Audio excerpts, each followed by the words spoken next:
Tour sur la visite du chef de l'État à Gawa, le capitaine Ibrahim Traoré s'est entretenu avec les forces de défense et de sécurité ainsi que les volontaires pour la défense de la patrie. En chef suprême des armées, il leur a traduit la reconnaissance de la nation. Et sur le chemin du retour, il a marqué un arrêt à Diebougou pour saluer la population. Le point avec Jérôme Tendanou. La guerre bat son plein. Et c'est depuis la cité de Bafoudy que le chef suprême des armées fait cette annonce.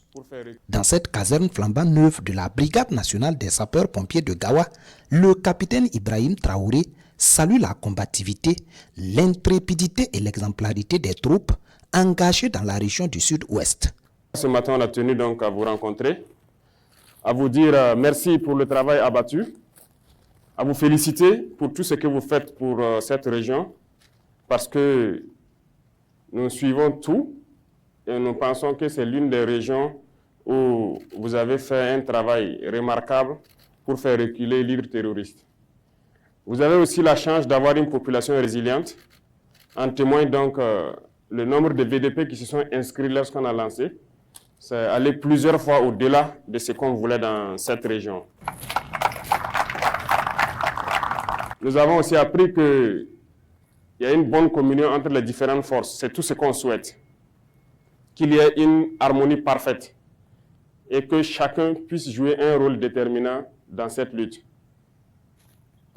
Donc, on va vous inviter à être encore plus en harmonie, que ce soit les militaires, les gendarmes, policiers, eaux et forêts, douaniers, GSP, VDP, tout le monde doit jouer son rôle. Une seule commune sur les 27 que compte la région reste à purifier des forces du mal.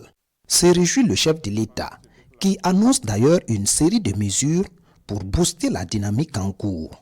Un bataillon d'intervention rapide va s'implanter ici dans les jours à venir, s'ils ne sont pas déjà là. À Banfora aussi, un autre bataillon va s'implanter, plus celui de Bobo, qui donc couvre la 2e région militaire. Vos effectifs ici au 22e vont s'accroître. Et je pense que côté gendarmerie, il y a un centre qui a été donc institué ici, pour les gendarmes auxiliaires qui est aussi en pleine activité actuellement. Dieu merci, nous avons pu, en tout cas avec le concours du vaillant peuple-là, acquérir beaucoup de choses. Donc il n'y a pas de raison que ça dorme à Ouagadougou.